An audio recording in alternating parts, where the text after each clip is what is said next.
What's up, Fit Nation? So we've been talking about how to train our monster, but we can't train it until we know what kind we have. So in step 2, I'm gonna help you guys figure out what kind of monster you have inside. Let's go.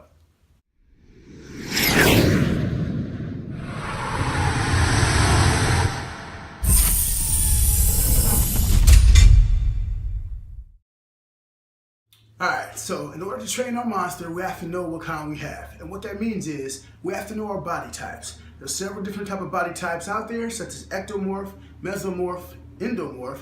So we have to know what kind we have in order to best and appropriately train our monster. First, let's look at ectomorph.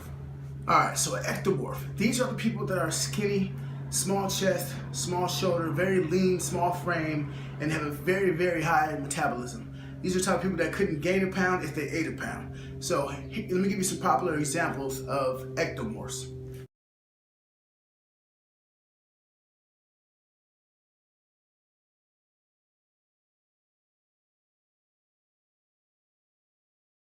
Okay, so the training for an ectomorph should be intense workouts focusing on the big muscle groups. As far as the nutrition goes, they have to eat a considerable amount more than the average person to counteract their fast metabolism, especially if they're trying to gain mass and gain weight, okay? So now let's look at mesomorph. All right, so a mesomorph. These are your guys that have a rectangular body shape. They have natural muscle definition, they're naturally strong, and they're naturally athletic. All right, let's look at some popular mesomorphs.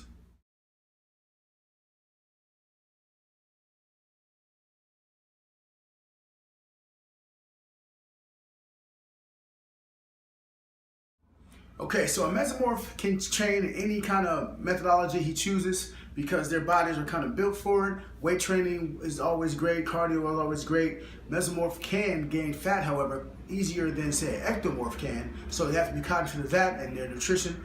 But weight training, intense training, CrossFit training, whatever kind of training they want to do, they're well equipped and well suited for doing that. Okay, so let's look at endomorph now. All right, so my endomorphs. I have a special place in my heart for endomorph because I am one myself, okay? But these are you guys that are commonly referred to as stocky. Round, they're a little softer. They have a slower metabolism, so they can burn fat at a lot slower rate than say a mesomorph or ectomorph. And they can gain fat at a higher rate than an ectomorph or mesomorph. So let's look at some popular endomorphs.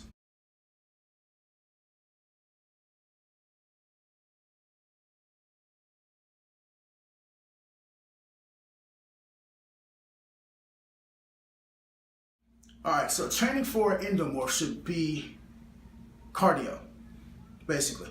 Cardio for side dish of cardio. Due to the fact that they store fat a lot easier, weight training is good. Endomorphs can obtain body mass and weight mass a lot easier as well, but cardio should be the crux of any training for endomorph, okay? Now these body types are not just for males, they're for women as well.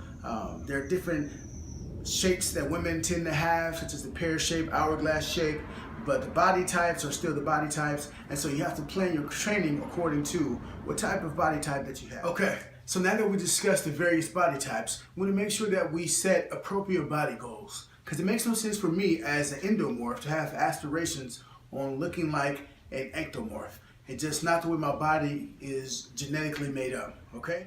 And if you're having a problem figuring out what body type you may be, I would encourage you to think about when you were younger. Were you that skinny, wiry kid? Or were you that in-between kid where just you weren't skinny, but you weren't big, you just had a little extra meat than a normal kid? Or were you the chubby kid, the big kid, as I was, okay?